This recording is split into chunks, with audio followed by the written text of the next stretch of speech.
Assalamu alaikum, I'm Aisha and you're watching SAMAA News. Here are today's headlines.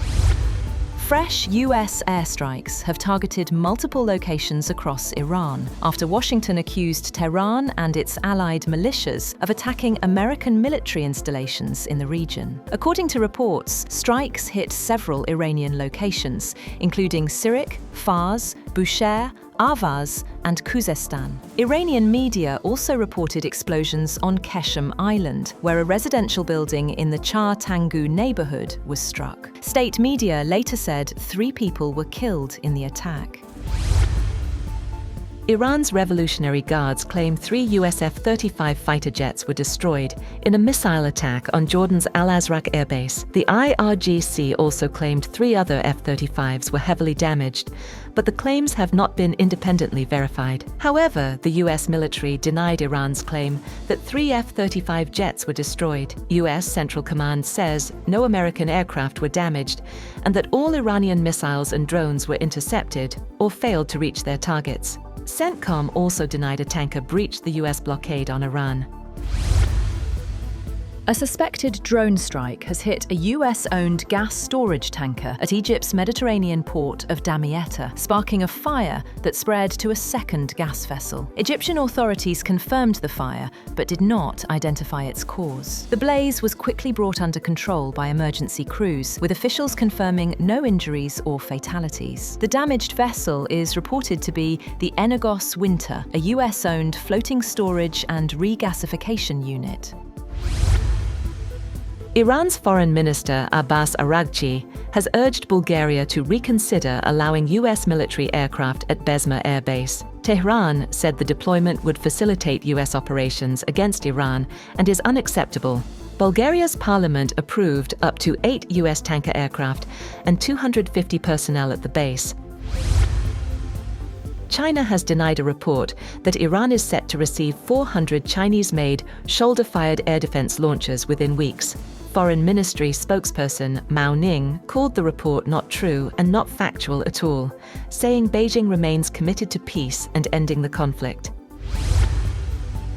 Migrants have broken through fences into Spain's North African enclave of Ceuta after overwhelming police at the breakwater. People were seen swimming from Morocco and others forcing their way through a gate. Spanish state TV reported up to 3,000 crossings, though the figure could not immediately be verified. Spain's Interior Ministry said it would guarantee its citizens' safety and border integrity, but that the government could not declare a national emergency over migration concerns.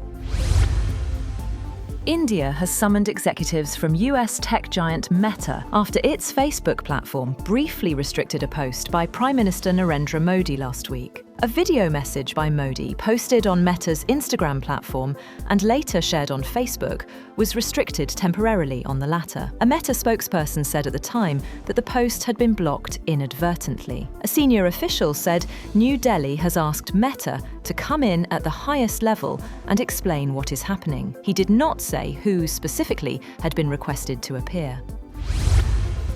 Russian airstrikes have killed at least 13 people across Ukraine, with attacks hitting areas from Kyiv to Lviv, forcing Poland to scramble fighter jets to secure its airspace. In Kyiv, 1 person was killed and several others injured, while strikes in regions caused more casualties. In Zelensky's hometown of Kryvyi Rih, 2 girls aged 5 and 12 were among 6 killed, with 8 injured, in what Alexander Vilkul, the city's defense council head, said was a direct strike by a Russian Iskander-M ballistic missile.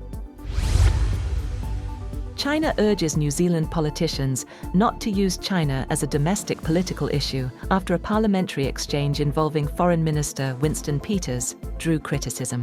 Foreign Ministry spokesperson Mao Ning said Beijing would not comment on New Zealand's internal affairs but opposed all forms of discrimination and prejudice. She urged New Zealand politicians to promote friendly bilateral relations instead of using China in political debates. The remarks followed comments by Peters telling Chinese-born Green Party lawmaker Lawrence Shunan to go back to your own country, prompting criticism from Prime Minister Christopher Luxon and other political leaders. BTS announced they will not submit their music for the 69th Grammy Awards, protesting the Recording Academy's new Best Asian Pop Music Performance category. The group said music should be heard and loved for what it is, rather than being separated by region or language. It marks the first time BTS has opted out of Grammy consideration. The Recording Academy said it was disappointed by the decision, but stressed that artists entering the Asian pop category remain eligible for major awards, including Record, Album, and Song of the Year. That's all for now. For more updates, visit www.samaa.tv. Thank you for watching SAMAA News.